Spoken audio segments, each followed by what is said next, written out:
É muito comum hoje que as pessoas usem uma opinião rígida como uma bengala para substituir uma identidade que elas não têm. Isso. Então eu me defino em cima de uma crença.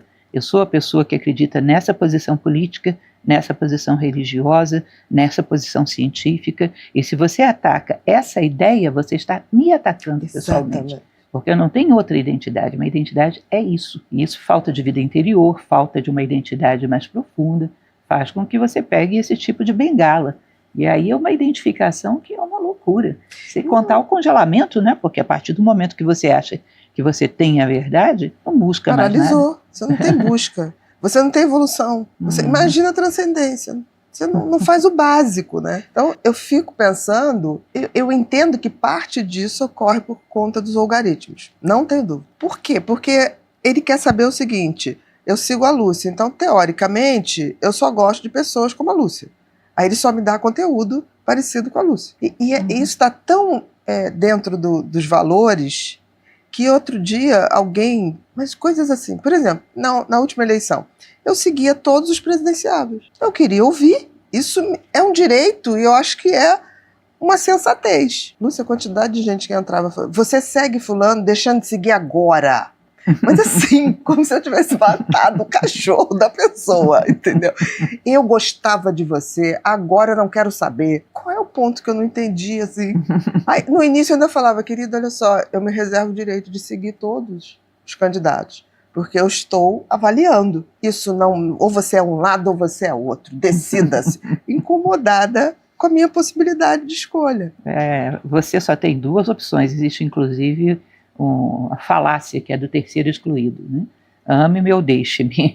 Ou seja, não existe nenhuma outra possibilidade, senão você está em cima do muro. Eu costumo dizer: não, eu estou acima do muro, tá? Eu estou olhando de cima e nenhum dos dois lados são muito verdadeiros, tem N possibilidades entre as duas posições. Aí eu não sou obrigada a adotar uma posição. Inclusive é uma coisa interessante que eu sempre costumo comentar: Marco Aurélio, filósofo estoico, ele dizia que a morte de um único ser humano me empobrece, porque significa um universo ímpar e irrepetível com o qual eu deixei de travar contato. Você imagina a gente como um universo ímpar e irrepetível. Significa que cada ser humano deveria ter, a partir da experiência que ele tem, do pouco que ele já vivenciou, uma visão própria, e não 200 milhões de pessoas que só têm duas posições. Deve significar que só tem dois pensando. O resto clonando, né? Porque a ideia era ter 200 milhões de pessoas com uma visão complementar da realidade, mas cada um com a sua autenticidade, cada um com a sua vivência, a sua experiência. Por que temos que ser todos tão iguais desse jeito? Não, e o bom senso devia nos unir, né? Por exemplo, pauta de saneamento básico, alguém pode ser contra? É um bom senso. Eu acho o seguinte: toda vez que tem um conflito, eu quero saber onde é que está o bom senso naquela história, porque eu estarei do lado do bom senso. Se esse bom senso é aqui e ali, e você falou uma coisa, me acusaram muito de ser em cima do muro. E eu não respondi, porque depois não respondo mais. E eu raciocinei exatamente assim como você: estou acima, de lá eu posso ver os dois lados, e quem sabe muitas outras coisas. Então, assim, existe doença mental? Existe, mas existe um adoecimento da estrutura humana e que cronicamente leva a um adoecimento mental real. Por exemplo, uma pessoa que vive o tempo todo num nível de ansiedade muito alto. O que é ansiedade para o cérebro? Ansiedade para o cérebro são pensamentos negativos. O ansioso é sempre assim: e se faltar? E se cair? Vou fazer uma viagem, e se o pneu furar?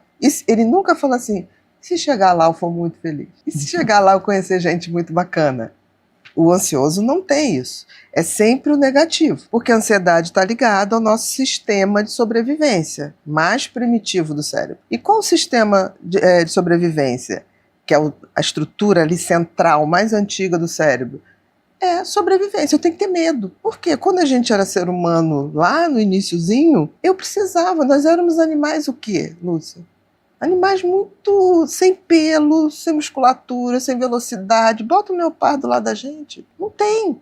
O que nos favorecia era um cérebro um pouquinho mais sofisticado, mas também não quer dizer que os outros animais não têm inteligência. Todos têm inteligência na sua forma. Mas o que nos favoreceu como espécie não foi nossas virtudes físicas. O que favoreceu foi a nossa união.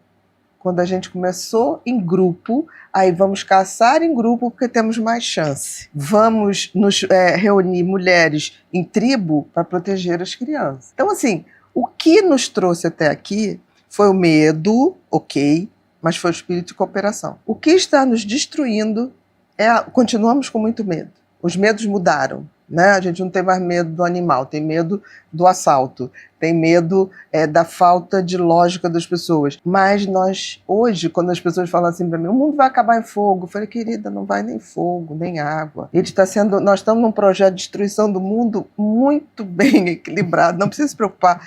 E é falta disso, é a falta da cooperação, porque ninguém quer cooperar com ninguém. Você sabe que isso, hoje a ciência, a antropologia, física, né? E já concluíram que Homo sapiens prevaleceu e o Neandertal não, exatamente porque o sapiens tinha uma maior capacidade colaborativa. Exatamente, estamos aqui e isso, as pessoas quando eu falo, eu falo assim, para os alunos, por que a gente veio até aqui? Porque a gente é mais inteligente. Eu falei, não seja tão... O cachorro é inteligente. Qualquer animal tem sua inteligência. O que nos favoreceu foi a união. E é o que a gente está perdendo. Porque hoje é assim, e eu acho que isso fica mais estampado, que eu acho a coisa mais desumana, uma coisa que me causa um pouquinho de estranheza. A tal da ostentação, que é o auge do egoísmo, né? A ostentação é assim, olha o que eu tenho e você não tem. Tem um filósofo francês, eu não me lembro, Louis de Botton. Alain de Botton, isso mesmo. Que ele fala muito sobre o consumo e ele fala que você quer o que o outro não tem. Porque se o outro passa a ter, deixa de ter graça para você. Então é aquele vizinho que compra uma televisão de 40 polegadas, aí o outro vizinho compra de 60, ele quer de 70. Então assim, para quê? As pessoas estão vivendo em função de mostrar quem é mais do que o outro e não estão sendo nem mais para si mesmo.